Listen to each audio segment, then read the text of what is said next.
So this is page number 202. So let me discuss this example with you. This is a very simple example. How much work is done in moving 2 unit of 2 coulomb of charge between 2 points where potential difference is 12 volt. So simply we have used the formula of potential. Potential equals to W by Q. Q is given to you, V is given to you, we have to find work done. By simply putting the values of all these things, you can easily find out how much work is done. Now come to these blue patch questions. Name a device that helps to maintain a potential difference. ये हमने last video में भी किया था, वो tube वाले example में, कि ए से बी तक वो जो पर्सन है वो डिफरेंस क्रिएट कर रहे हैं फूड पैकेट्स के लिए या मेडिसिन के लिए. सिमिलरली एक सर्किट में सेल या बैटरी क्रिएट कर रहा था पोटेंशियल डिफरेंस. जहाँ पे चार्ज पार्टिकल ज़्यादा हैं और जहाँ पे चार्ज पार्टिकल कम है उसको बराबर करने की कोशिश कौन करता है? सेल या battery.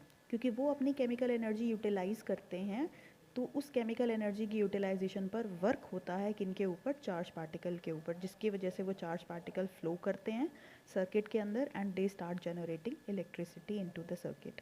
So next is, what do you mean by potential difference to be 1 volt? ये हमने डिस्कस कर लिया है. Moreover this is written over here also. You can see exact definition from this line also. 1 volt is 1 joule by 1 coulomb. Next is how much energy. Energy means work done. This you have done in 9th standard also, ki energy and work done are same. To each coulomb of charge, each coulomb of charge passing through each coulomb means you have to take charge as 1 coulomb through 6 volt of battery. Each coulomb of charge मतलब charge आपको 1 coulomb दे दिया, potential आपको 6 volt दे दिया. By using this formula you can find out energy or work done. Now come to the next topic which is circuit diagram. ये आप लोगों ने 6th 7th 8th सब क्लासेस में किया हुआ होता है. इसको पहले एक्सप्लेन करने के लिए एक बारी इलेक्ट्रिक सर्किट की डेफिनेशन पर आते हैं. A continuous and closed path of electric current is called electric circuit. Continuous होना चाहिए, कहीं कोई ब्रेकेज नहीं होनी चाहिए, क्लोज्ड होना चाहिए, तभी इलेक्ट्रिक सर्किट जो आपका इलेक्ट्रिक सर्किट है उसमें से करंट फ्लो करेगा. तो क्लोज्ड और कंटिन्यूस पाथ लगातार होना चाहिए, कहीं कोई ब्रेकेज ना हो. ऐसा कोई पाथ अगर इलेक्ट्रिक चार्जेस को मिलता है करंट को फ्लो करने के लिए, तो उस पाथ को हम क्या बोल देते हैं कि that path is called as electric circuit. अब इलेक्ट्रिक सर्किट को सिम्बॉलिकली रिप्रेजेंट करने के लिए, जैसे केमिस्ट्री में हर एटम मॉलिक्यूल या कंपाउंड को रिप्रेजेंट करने के लिए हम फॉर्मूला या सिंबल यूज़ करते हैं, तो सिमिलरली एक सर्किट को रिप्रेजेंट करने के लिए हम सर्किट डायग्राम यूज़ करते हैं. ये आप लोगों ने पहले भी पढ़ा हुआ है और मैं अपनी वीडियोस में बना भी रही हूँ साथ साथ सर्किट. बहुत सिंपल हमने सर्किट्स बनाए भी हैं.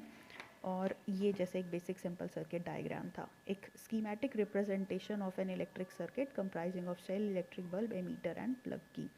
तो क्या क्या कंपोनेंट हो सकते हैं एक सर्किट के, that is given in this table at page number 203. So this table you have to draw, have to make in your notebook. Moreover, it was given in my notes also. This is important table, as sometimes in 1 mark question you get question from this symbol also. So first is a typical cell, positive and negative terminal. Longer line is positive, shorter line is negative terminal. Combination of cell makes up the battery. This I have discussed.